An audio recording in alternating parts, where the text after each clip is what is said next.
name is Lesley Chavkin, and I'm the head of policy for the Stellar Development Foundation, or SDF. For those of you that aren't familiar, SDF is a nonprofit organization whose mission is to create equitable access to the global financial system. And we believe a great way to do that is to support the growth and development of the open source Stellar blockchain network and the ecosystem building around it. I'm really excited to be here today in a room of innovators and builders because I spend a lot of my time talking to skeptics, particularly policymakers, and based on those conversations, it's still an uphill battle to prove the value of the industry. And that's true in Brussels, it's true in Washington, it's true in places all over the world. And you know, we have a long way to go before we reach mainstream acceptance, but in fairness, we're only at the beginning of our journey. We're still a very young industry. We're something like 5,000 days old. So we're headed in the right direction, and that's towards a place where blockchain is simply another rail to deliver real-world value. So my goal here today is to contribute to the collective argument for why blockchain technology is having an impact today, and to add some urgency around finding real-world use cases that really add value. So as a first step on that journey, I'll tell a story about how blockchain is being used to more efficiently deliver humanitarian aid. First, some context. If you look around the world, you know, we're facing an economic downturn, growing inequality, rising inflation in some places that's driving up prices for those who are most vulnerable. We're seeing political upheavals and natural disasters that are impacting communities around the world, and we're now over a year into the war in Ukraine. So it can be overwhelming thinking about how many problems there are, but at the same time, we're facing turmoil in our own industry as well. Last year, we saw that the activities of a handful of fraudulent actors have really cast doubt on the legitimacy of the industry as a whole. And then on top of that, earlier this spring, we saw the collapse of a handful of banks in the United States, and it left blockchain to be the scapegoat for what were failures in the traditional financial system. So what that means is we have an ever-increasing chorus of skeptics, right? And like many of you, I want to advance progress, I want to advance innovation, I want to find a way to improve antiquated systems and make them work better. But how do we do that, and how do we show our value to the public? The way that we do that is we want to solve hard problems, and not just any problems, but the hardest, the most entrenched, the ones that need solutions the most. And the urgency is hard to ignore, like I mentioned earlier: war, natural disaster, an unequal financial system that often excludes those who need it most. But too often, blockchain is not seen as a solution to real-world problems. It's seen as too conceptual and too abstract. But for those of us in this room, we know that's not true, that it does really have a tangible impact. So now is the time to really double down on real-world utility and prove that blockchain can deliver better results for more people. And there's a lot of that already happening in this room on the networks here today, and you heard that already from our first speaker this morning. We're delivering on things like faster and cheaper and more accessible cross-border payments, and on and off ramps that make the world more interoperable with the traditional financial sector.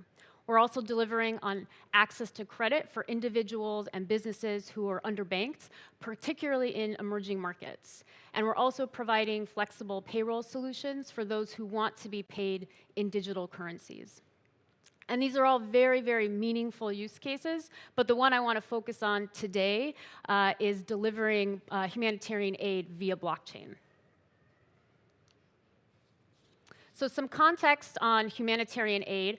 First is the scale of it. So millions of people around the world depend on cash-based interventions for their basic livelihoods. In 2021 alone, the United Nations High Commissioner for Refugees dispersed $670 million to 8.5 million people in 100 countries around the world. And that's just to provide for basic needs. And that's only one organization, and that's happening across the humanitarian aid space. So that scale is huge, and the work that UNHCR and other organizations are doing is really remarkable. The second issue, in addition to scale, is the complexity. First, delivering humanitarian assistance on the ground, it takes time to mobilize resources on the ground. And in a crisis, every second matters. Second is that cash is not always the ideal method of payment. And why is that? Sometimes you have a situation in which the local currency is unstable, or in other cases, you have individuals who are unbanked, so they can't receive cash assistance into a bank account. And finally, the tools available to aid organizations from the traditional financial sector they can present problems when it comes to traceability and reporting. So clearly, the obstacles are very, very big, and the stakes here are huge. So when war broke out in Ukraine early last year, we at the Stellar Development Foundation wanted to help, but we had a moment of self-reflection because we are not experts in humanitarian aid. We're experts in payments, specifically payments using blockchain. And one thing I want to make clear is humanitarian aid is its own unique industry. It has its own expertise and history and supports really distinct beneficiary communities all around the world. We didn't want to change that. Our approach was, how can blockchain be helpful? How can it add value to the humanitarian aid industry? The strength of blockchain really lies in bulk payments, right? Blockchain can make payments faster, cheaper, more accessible, more transparent, more efficient. So through a collaboration with leading aid organizations, we launched a system based on blockchain that allows humanitarian aid organizations to send cash assistance to vulnerable populations quickly and transparently. It leverages features that MoneyGram, Circle, and the Vibrant Digital Wallet bring to the Stellar network. It's a bulk disbursement tool that allows aid organizations to distribute their funds to their recipients quickly and at scale. And this was launched in December of 2022 by two organizations, UNHCR and IRC, and it provided support to Ukrainians who had been displaced by the war in Ukraine, and it was launched in 3 cities in Ukraine. The components of the system are fairly straightforward. One, it relies on a stable coin, so it provides a stable store of value. 2, a Stellar-enabled digital wallet, so recipients have a safe and secure place to hold those digital funds. And then global cash off-ramps, so individuals can choose if and when they want to cash out into physical currency. Taken together, the components of this solution, which we call Stellar Aid Assist, address many of the challenges that I mentioned earlier with traditional methods of humanitarian aid disbursement. First, it provides instant bulk disbursement. So I mentioned earlier that time is of the essence when you're in a crisis. This allows aid organizations to deliver aid quickly at scale. Second, it's transparent. Because organizations can use a public blockchain to deliver funds directly into user wallets, it allows confidence that funds are going where they're intended. It also allows for traceability, accountability, and can reduce program fraud. It's an accessible solution, does not require a bank account, a debit card, credit card, so it's a solution for the unbanked or underbanked. It's portable, which is especially important for communities that are on the move, like internally displaced people or refugees. So it adds dignity to the process because you don't have to be tied to a specific geographic location in order to receive your aid. As I mentioned earlier, global cash out, because the Stellar network is integrated with MoneyGram, individuals can cash out in either local currency or in some cases a reserve currency like the euro or the dollar at MoneyGram. And finally, it's stable. It uses Circle's USDC, which provides a stable store of value, particularly important if you're in a situation that's facing local currency devaluation. That's the mechanics of it. How it works in practice if you are an aid recipient. Once an aid organization has identified you as part of one of their aid programs, you receive an SMS message that has a link to download the Vibrant Digital Wallet.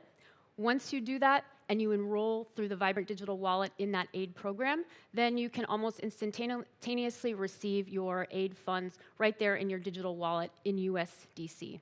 And once you have them in your digital wallet, it's up to you. You have some optionality. You can keep them in your digital wallet or you can cash them out.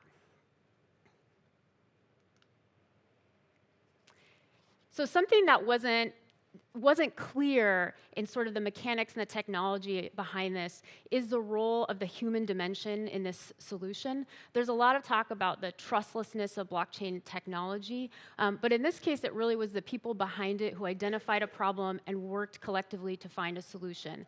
And we owe a lot of gratitude for the advocates within UNHCR and IRC who had the vision and the tenacity to see this through in Ukraine. And it goes to show you it took time, it took effort, and yes, it took trust in order to make this solution a reality. And I think it's a good reminder that at both ends of a blockchain-based solution, there are people, right? People building it, the people using it, and we don't want to abstract away those relationships. And also something important to note is there's been a lot of talk over the years about the technology stack, and obviously from a development perspective, that's very important. But we don't want to forget about the use perspective, and there's more and more focus being paid to user experience and user interface, and that's really critical to center the user here, to center the humans that are using these solutions. And the way that I like to think about it is in our daily experience with the web. How often are we talking or thinking about HTTPS? Probably not very often. And that's sort of the model that I think we should be moving to with blockchain, where you're not talking about the tech, you're talking about the outcome and the impact on the solution. So that brings me back to the earlier question I asked about how do we as an industry add value and what's blockchain's capacity to help. So the bulk disbursement tool that I mentioned earlier that really enables that stellar aid system to work, it's capable of incredible applications, not limited to aid. So it's doing a lot in the aid space, but it can be a lot more than that. If you think of bulk disbursement, it's really a pipe for bulk payments. And you can think around the world, organizations and businesses need that kind of functionality at scale. It can be used for things like cross-border payroll. It can be used for public assistance benefits from governments. It can be used for micropayments to gig workers. So it's really capable of incredible applications. It can be reimagined to solve a lot of problems. And it can be superior in many ways to legacy solutions, specifically because the technology was designed to be more accessible, more transparent, and more efficient. And there are potentially millions of humans on the other side of these solutions where this could really add some utility and some value. And it can be everything from improving an individual's experience with a really mundane financial service like payroll, or really helping them in their most dire time of need, like our aid distribution example. So that brings me back to my earlier point about how we add value as an industry, how do we build back trust. And what I would encourage everyone in this room to do is to really get motivated by a problem and let that drive you to find a solution and work collaboratively with other folks in the industry to do so, and to show that the technology can help with accessibility, can help with inclusion. I think we're a room full of builders and innovators and people that are really interested in financial innovations. And so now it's time to really bring better solutions to life to make this a reality for more people. So with that, I want to say thank you so much for listening, and thank you for the organizers for this.